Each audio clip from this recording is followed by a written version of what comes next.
in a cramped apartment above a snow-buried street in Duluth. The wind slips through broken frames and rattles the thin walls. Emma, only 10 but carrying the weight of an adult, stirs a pot of thin soup while watching her brother.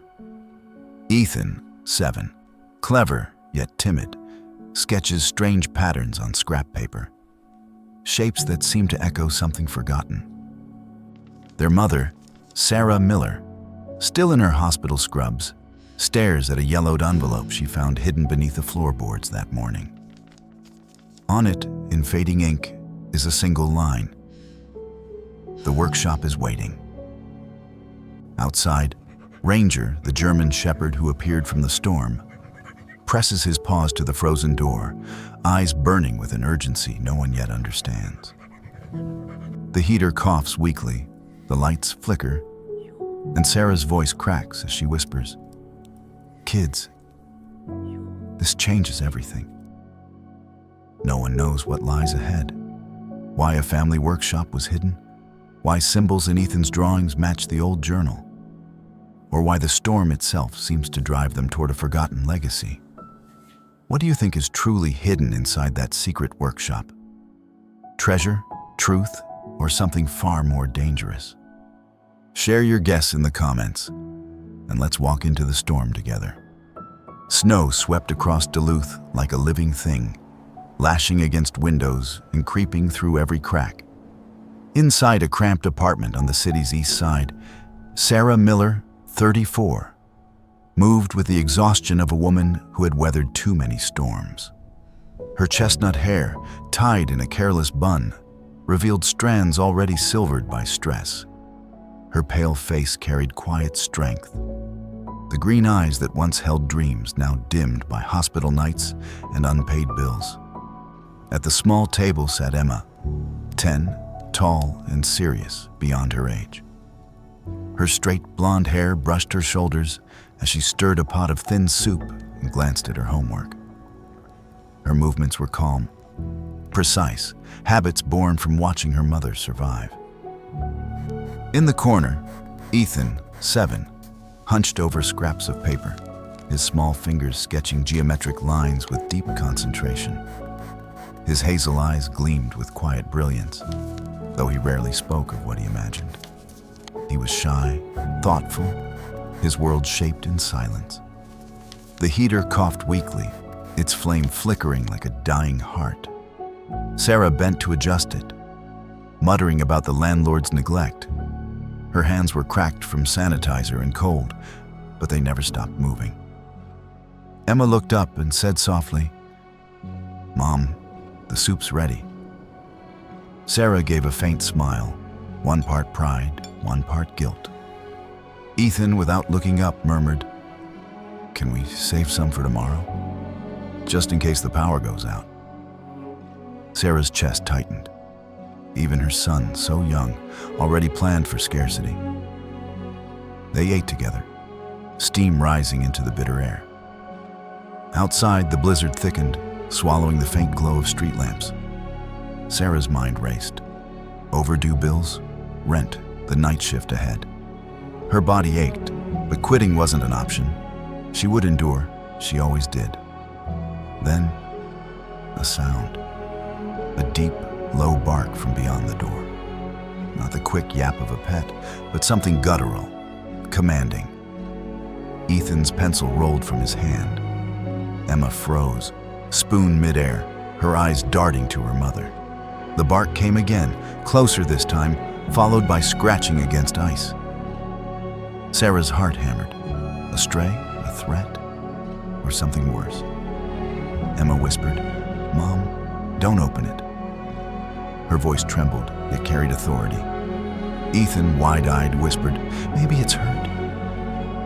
Sarah hesitated. Her father's voice echoed from years ago. Sometimes the knock on your door is danger. Sometimes it's destiny.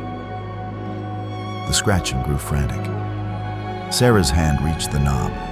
The cold brass burned her palm. Every instinct screamed to stay away, but another, the healer's, urged her forward. She cracked the door. A blast of icy wind burst inside, snuffing half the flame, and there it was. A German shepherd, massive, its coat caked with snow and blood, its ribs visible beneath the fur. Its ears stood sharp, its dark eyes filled with both exhaustion and intelligence. For a heartbeat, the world fell still. The dog barked once, deep, resonant, like a command. Emma clutched Ethan tightly. Sarah's pulse pounded. Was this danger or a sign? And still, despite reason, she opened the door wider. Sarah steadied herself against the doorframe as the storm roared behind the dog. The German shepherd stood tall, chest heaving, breath steaming. A crimson cut streaked across its leg, the blood frozen in place. Instinct warred within her. Nurse or mother? Compassion or caution? Behind her, Emma shielded Ethan, but the boy leaned forward, drawn to the creature as if sensing a story it carried. Finally, Sarah chose. "Stay there," she murmured, pushing the door open wider. The shepherd stepped in with calm, measured grace. Its posture spoke of training, not wildness. "In here." Sarah gestured toward the narrow hallway, and the dog obeyed, lying down against the wall as snow melted from its fur.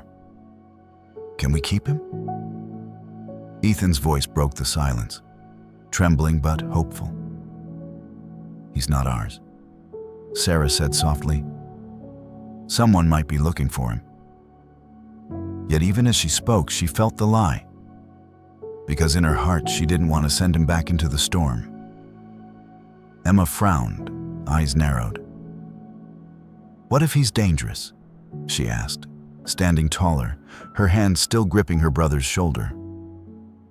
But the dog didn't growl. Instead, it lowered its head with a soft whine, a sound that seemed almost apologetic. Ethan whispered, "He's not dangerous. He's lonely." Sarah knelt slowly, studying the shepherd like a patient. Male, mid-aged, still strong. His dark eyes met hers, steady, searching, intelligent. She reached out. Emma gasped, but the dog leaned into her touch, warm under the coarse fur. The storm outside intensified, the windows trembling. Sarah ushered the children back in, just as the power went out. The room plunged into blackness. Emma cried out softly, clutching Ethan. The heater sputtered, then died. Only the shepherd's bark cut through the silence, deep, steady, protective. "He's like a soldier," Ethan whispered. Sarah found candles, the flickering light casting long shadows. The dog sat upright near the door like a sentinel, his gaze fixed on the dark. Ethan crawled closer, fearless. Emma followed reluctantly. "Ranger," Ethan said suddenly. The shepherd's ears twitched as if recognizing his name. "That's it," Ethan smiled. "His name is Ranger." Sarah almost corrected him, but the joy in her son's face silenced her. Emma stayed cautious but didn't argue. They huddled together near the candlelight, mother, daughter, son, and the dog. Outside, the storm raged on, but inside something shifted. Ranger's presence filled the shadows, grounding them. Sarah felt a strange calm, a flicker of safety she hadn't known in months. But as she began to close her eyes, Ranger lifted his head. His ears pricked sharply. A low growl rolled from his chest. He stared toward the window, unblinking. Emma clutched Ethan, her whisper trembling. "What is it?" Ranger didn't move. His growl deepened, steady, warning. And in that moment, Sarah realized the storm outside wasn't the only thing trying to get in. The storm raged through the night. But inside the Miller apartment, an uneasy calm lingered. Candles flickered in small glass jars, their trembling light casting restless shadows on the peeling walls. Ranger lay near the door, alert and silent, his ears twitching at every sound. On the worn sofa, Emma and Ethan slept close together beneath thin blankets. Sarah sat alone at the table, staring at a pile of bills, exhaustion hollowing her green eyes. Yet something about the German shepherd's presence kept her from despair, as if fate had guided him there for a reason. By morning, snow had buried Duluth beneath silence. Sarah busied herself with cleaning, seeking warmth and movement. As she stacked old plates, a dull thunk echoed beneath the counter. Frowning, she knelt and pressed on the uneven baseboard. To her surprise, it gave way with a soft creak, revealing a narrow wooden compartment. "Mom?" Emma asked, brushing back her blonde hair as she approached. Sarah pulled out a brittle envelope, sealed but yellowed with age. Inside were folded papers, architectural drawings, lines crossing in delicate symmetry, and a leather-bound notebook, cracked with time. On its first page, in faded cursive, read, "The treasure of 3 generations rests where the lights go dark." Emma's breath caught. "What does it mean?" she whispered. Before Sarah could answer, Ethan scrambled over, hair tousled, clutching his sketch pad. The moment he saw the drawings, his eyes widened. They're the same." He laid his sketches beside the plans. The match was perfect, identical shapes and symbols, drawn by a boy who had never seen them before. Sarah's pulse quickened. "Ethan, how did you—" But he only shook his head, lost in wonder. Ranger barked sharply, pacing the kitchen. He stopped at the window, then turned to the floor, scratching insistently at a spot where the linoleum warped. Sarah froze. Her grandmother's old words echoed in her mind. This building was built on something older. She had always thought it nonsense. But now, she turned the envelope over. Faint letters, nearly erased by time, read, "The workshop sleeps below." A chill ran through her. Could it be true? Could their apartment stand atop something hidden, something that once belonged to her family? Emma's voice trembled between fear and hope. "Mom, what if it's dangerous?" Ethan clutched his sketch pad. "It's real. I can feel it." Sarah met Ranger's gaze. His eyes, dark and steady, seemed almost human, urging her to decide. The storm outside howled, shaking the windows. But inside, the candlelight flickered over the old plans, and the 3 faces bent close to them.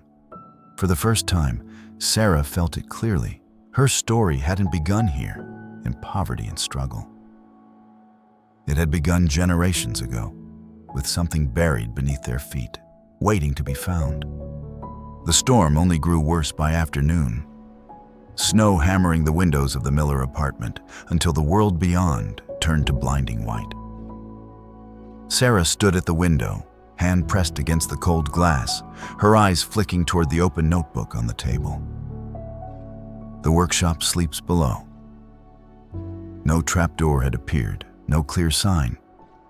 Yet Ranger's restless pacing told her there was more, his body alert, tail low, ears twitching at every whisper of wind.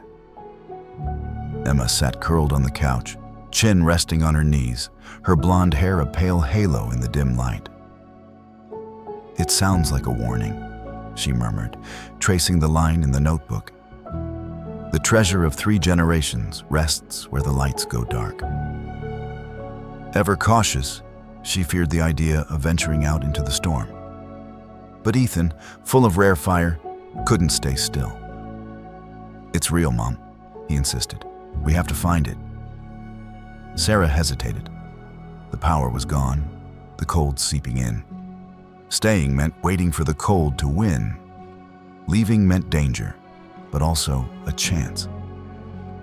When Ranger barked sharply at the door, she made her choice. Minutes later, the 3 were bundled in mismatched coats and scarves. Sarah wrapped her old nurse's coat tight, and together they stepped into the storm. Wind clawed at their faces as Ranger led them, his form a shadow against the swirling snow. Duluth's streets were ghostly. No cars, no people. Only flickering lamps dim behind the blizzard's veil. They trudged through alleys between silent warehouses. Ranger moved with certainty, like he had walked this path before. Emma stumbled once, but kept going, her small hands gripping her scarf tighter. Ethan clutched his sketch pad under his coat as if it were a treasure map. Sarah pushed through the cold, her lungs burning, her heart beating with something fierce and new. Purpose. After nearly an hour, the storm opened just enough to reveal the outlines of the harbor cranes, towering and still. Ranger led them past rusted sheds and frozen rails until he stopped before a squat brick building. Its sign, half buried in snow, read faintly, Karedine and Sons Woodworks. Sarah froze. The name stirred something from her grandmother's letters. Stories she once dismissed as old myths. Now they stood before proof. She pushed open the heavy doors. A gust of stale air and sawdust greeted them. Inside, rows of old benches and tools slept under a thick gray film. But the place held strength. Bones of history still intact. Emma's voice broke the silence. It feels alive. Her fingers brushed a dusty lathe. Ethan darted forward to a massive work table in the center, scarred by years of labor. "This is it," he whispered. "The table from the drawings." He ran his hands along the edges, tracing invisible lines. Sarah joined him, feeling the grooves hidden beneath layers of age. Her pulse quickened. Ranger circled the table once, then sat, still, waiting. Above them, the roof groaned, under the storm's fury, like war drums pounding from heaven. Sarah's gaze met her children's. Fear, hope, and destiny mingled in their eyes. Her fingertips brushed the table's edge, the words echoing in her mind. "The treasure of 3 generations rests where the lights go dark." And as thunder rolled outside, she knew this wasn't just about survival anymore. It was about reclaiming what her family had lost. The workshop stood in heavy silence, the storm outside pounding like a heartbeat. Sarah unrolled the old plans across the great oak table, candlelight trembling over the drawings. The air smelled of dust and memory. Emma stood beside her mother, face half hidden by her scarf, gray blue eyes scanning the sketches. Her small hand traced faint markings along the edge of the table. "Look, Mom," she whispered. "These lines match the drawings." Ethan, restless and bright, crouched near the wall. He had found a box of broken wood scraps and was fitting them together like puzzle pieces. His fingers moved instinctively, guided by something he didn't understand. Sarah watched him, torn between pride and worry. "He shouldn't be sitting in this cold," she murmured. Emma replied softly, "It keeps him alive, Mom." Ranger stood guard at the doorway, his breath misting in the dim light. Every few minutes, his ears twitched, his gaze flicked toward the shadows, as if he sensed unseen eyes. Sarah bent over the table again, her fingertips pressing along one of the grooves Emma had noticed. A faint vibration stirred beneath her touch. She froze. Then, click. Ethan had pushed against the base of the table, and a hidden mechanism shifted. A section of the tabletop slid open with a low groan, releasing a cloud of dust. Inside the secret compartment were bundles wrapped in aged cloth. Sarah reached in with trembling hands. Beneath the fabric lay old papers, sketches, notes, and faded blueprints of intricate furniture designs, and a stack of photographs. Emma picked up one. It showed men and women standing proudly before the very workshop they were in. At the center was a tall man with a square jaw and kind but steady eyes. On the back, the name was written, Daniel Karedine, 1941. Sarah's breath caught. Her grandmother had once spoken of a Daniel, her great-grandfather, but she dismissed it as myth. Now here he was, looking back at her through time. She touched the photo gently, in her voice a whisper. He's real. Ethan tugged at another bundle. Inside lay a small brass key, heavy and ornate, the handle carved like intertwining vines. Its dull gleam pulsed in the candlelight. A key, Emma breathed. But to what? Before Sarah could answer, Ranger barked sharply, startling them all. He padded across the floor, nails clicking, then stopped, staring fixedly at the back wall. Sarah followed his gaze, clutching the key tighter. Was there another secret hidden there? Another piece of their past waiting to be found? The storm howled above them, wind slamming against the roof. Sarah looked from the photo to the key, from her children's faces to Ranger's watchful eyes. The truth settled heavy in her chest. This was not chance. This was heritage. A legacy reaching through time, calling them home. Emma leaned into her mother. Maybe this is why Ranger came, she whispered. The dog gave a low, steady rumble as if to say yes. Sarah closed her hand around the key. Whatever lay ahead, they were no longer just surviving. They were remembering who they were. Days passed after their discovery, the workshop holding its breath. The brass key weighed heavy in Sarah's pocket, a symbol of something larger than survival. Emma kept the old photographs close, and Ethan clung to his sketch pad. Ranger stayed near the door, silent, watchful, as though guarding their secret. It wasn't long before word spread. Duluth was a city of whispers. Soon, people noticed faint lights glowing from the long-abandoned Karedine Workshop. And then, one morning, a stranger came. Richard Halverson arrived wrapped in a fine wool coat, his polished shoes sinking into the snow. In his late 40s, tall, broad, his eyes steel gray beneath neatly combed hair. His tone was smooth, his words heavy with practiced charm. "Mrs. Miller, isn't it?" he said, smiling without warmth. "You've been spending time in this place. My company's buying properties along the waterfront. We'd make it worth your while, enough money to change your life." Sarah stiffened. "It's family property," she replied cautiously. "I'm not sure I want to sell." Richard's smile deepened. "Family doesn't pay bills. Think of your kids. Warmth, safety, college." His gaze drifted to Emma and Ethan, standing behind their mother. Ranger growled, low and warning, his muscles tense.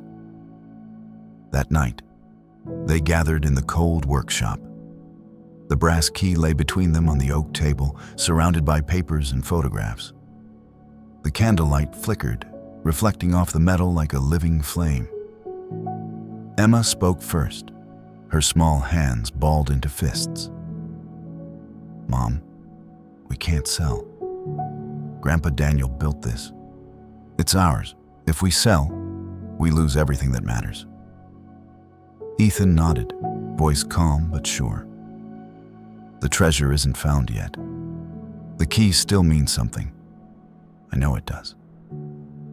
His hazel eyes glowed with conviction that silenced even the wind. Sarah pressed her temples, torn between logic and legacy. The offer meant warmth, food, safety, an end to endless worry. Yet the workshop, the photos, and the key whispered of something deeper: belonging. For years she had fought just to survive. Now, for the first time, she wondered if it was time to live.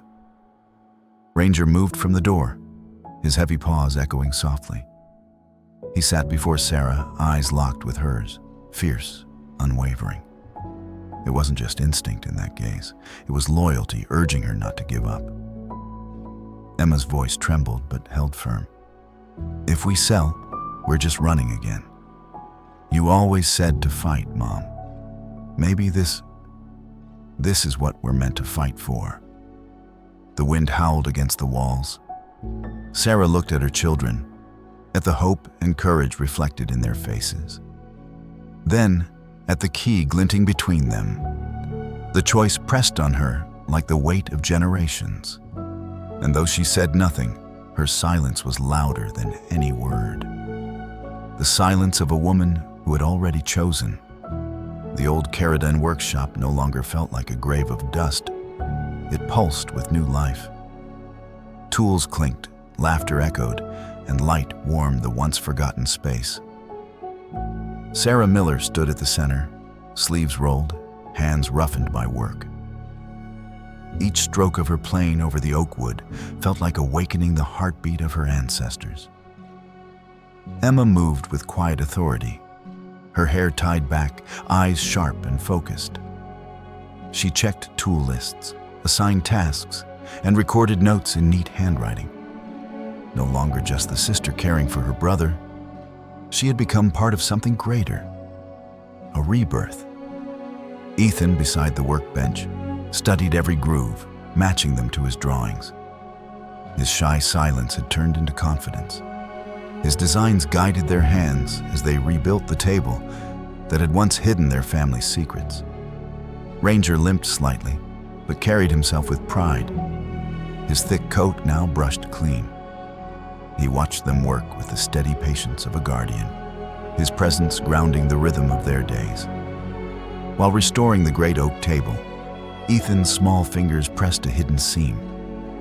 A click broke the hum of the tools, and a panel slid open, revealing a final compartment. Inside was a velvet pouch, brittle with age, and several wax-sealed papers. Sarah opened them carefully. The documents bore government seals, contracts from the 1940s. One line made her breath catch. Custom walnut desk, East Wing, the White House. Emma found a photograph tucked inside. Men in formal suits stood beside an ornate desk, identical to Ethan's sketches. On the back, the words read, "Karedine Craft, 1943, for the President's Library." The three stood silent. Ethan's voice trembled. "Our family made this." Sarah's eyes filled with tears. All her life she had fought just to survive. Now she saw a new meaning: to create, to honor, to continue. She touched the table's smooth edge and whispered, "We'll bring this place back." And they did. Day after day, the workshop breathed again. Neighbors once skeptical began to visit. Among them was Tom Jensen, a retired carpenter with kind blue eyes and hands shaped by years of work. He showed Ethan how to sharpen a chisel, guided Emma in organizing tools, and helped Sarah repair what time had broken. Teaching them rekindled something in him too, the warmth of belonging. Together, they restored what was lost. Sawdust became gold dust, echoing laughter filled the air, and the Karedine Workshop stood proud once more. On a quiet evening, with snow falling softly outside, the family finished their masterpiece. The oak table gleaming, its carvings reborn.